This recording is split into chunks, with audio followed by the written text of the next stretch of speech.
নমস্কাৰ বন্ধুসকল, মই এতিয়া আছোঁ ছেভেন ছিষ্টাৰ্ছ নামে বিখ্যাত এই মেঘালয়ৰ এই জেগাখিনিত।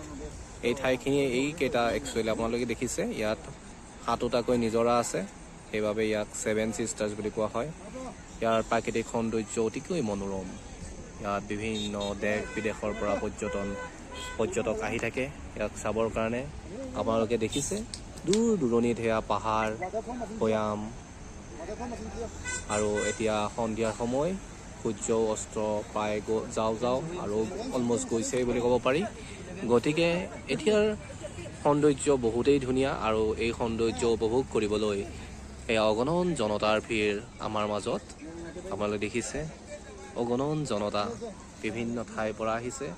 গাড়ীবোৰ ৰাস্তাটোৰ সিপাৰে পাৰ্কিং কৰিছে আৰু এয়া সতীৰ্থ বহুসকলে বিভিন্ন ফল মূল খাই আছে।